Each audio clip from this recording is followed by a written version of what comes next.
Hello everybody, I hope you've all had a good weekend. Jumping right in, we're going to keep going with looking at the structures within a plant, and specifically this week we're looking at the structure of a leaf. We're going to follow the exact same setup as last week. You'll use this PowerPoint for knowledge, you'll complete the worksheet that's attached to the assignment by the end of the week, and you can access BBC Bitesize and Study Stack to consolidate your knowledge, and then on Thursday there'll be a quiz and you'll have 2 days to complete that as well.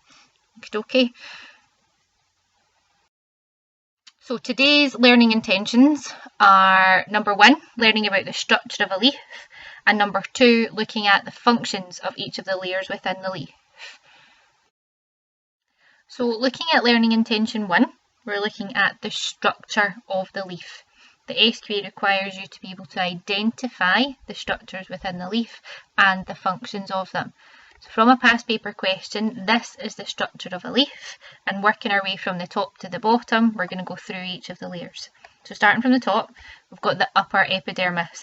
This layer is a thin layer of cells at the top of the leaf and is responsible for protection. Okay, next one down is the Palisade Mesophyll. So the mesophyll layer is the next layer down and it's split into 2. The Palisade Mesophyll are the long thin cells that you see in the image below, and these are responsible for photosynthesis. Okay, the Spongy Mesophyll is also required for photosynthesis, but less happens here, and there are air spaces here for the gases to flow through. The vein consists of the xylem and the phloem, so the 2 structures that we learned about last week. They're present in the structure of the leaf as well. Then you've got the lower epidermis, again responsible for protecting the leaf, but also has 2 further structures within it. So it's got the stomata, which are those tiny pores that we learned about last week that allow the water to evaporate out of the leaf. They're also responsible for gas exchange, but we'll get into that further in a few slides' time. And the guard cells, these are responsible for the opening and the closing of the stomata. But again, we're going to go into more detail as we go through the slides. Moving on to learning intention 2, we're going to look in detail at each of the layers, and we're going to look at the functions of each of the layers. So the upper and the lower epidermis, they are required for protection. The upper epidermis at the top, the lower epidermis being at the bottom. Mesophylls. Mesophylls is where the photosynthesis takes place. Like we said previously, the mesophyll layer is split into 2. You get your Palisade Mesophyll, which looks like the more typical plant structure, and then the Spongy Mesophyll, plant cells but with spaces in between for the gases to flow. The Palisade Mesophyll is specialised, okay, it has lots of cells, so it's very densely packed to increase the surface area, and there are many chloroplasts, which means they can maximise photosynthesis in this layer. Spongy mesophyll, some photosynthesis occurs here, however, like I said previously, there are air spaces. It's the air spaces that are important here because it allows the gases to flow freely through this layer to the Palisade mesophyll where the photosynthesis takes place, but also for the removal of oxygen, for the oxygen to diffuse out of the cell. The lower epidermis consisting of the guard cells and the stomata. Looking at these in more detail, the guard cells control the opening and the closing of the stomata, and the stomata is where the gas exchange occurs. So, guard cells, they control the opening and the closing of the stomata. For the stomata to be open, the guard cells swell up with water and become turgid. Okay, that means that the gas can exchange freely when the stomata are open. This occurs during the daylight. Daylight is when photosynthesis takes place because light energy is required for photosynthesis. When it becomes dark, those guard cells lose that water and they become flaccid, and then the stomata close.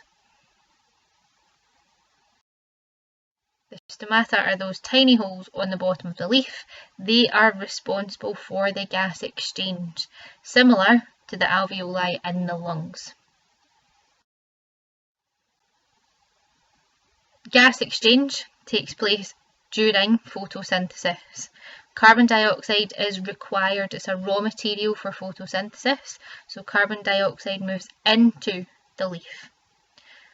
Oxygen is a byproduct of photosynthesis, which is diffused out of the cell. So there are two processes which require the gases carbon dioxide and oxygen. Photosynthesis, which we've already spoken about, where carbon dioxide moves into the leaf and oxygen diffuses out of the leaf. But plants also respire. Okay, they need to create energy, in which case oxygen is required for this process. So oxygen will move in during respiration and carbon dioxide out during respiration. So they're just the opposites of each other. Photosynthesis, the process of the plant making its own food. Respiration is the plant making energy. I'm going to give you guys about 20 seconds. Have a wee go and see if you can label each of these structures. And when I go over the answers, I'm going to start from top to bottom. So if you want to write down your answers from top to bottom, you can do that too. Off you go.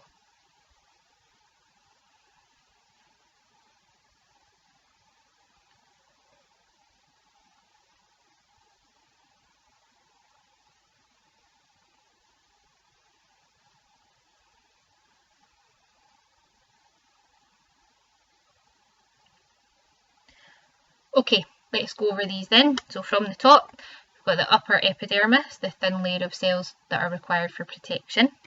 The Palisade Mesophyll, where photosynthesis occurs due to a large number of chloroplasts.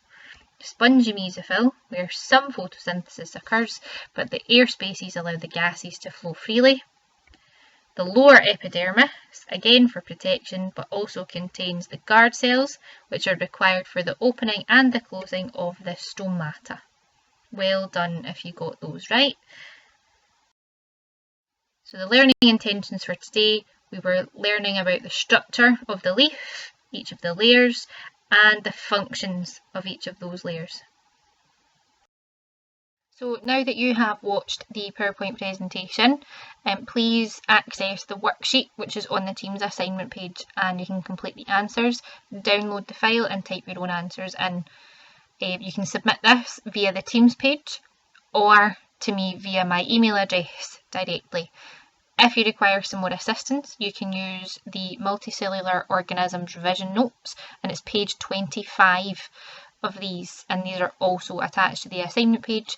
And to consolidate your knowledge further, you can access the BBC Bite Size page, which is on this PowerPoint, but I've also put that onto the assignment page too. Alright, if you do need anything at all, please don't hesitate to get into touch with myself or any of the other biology teachers, and thank you very much for listening.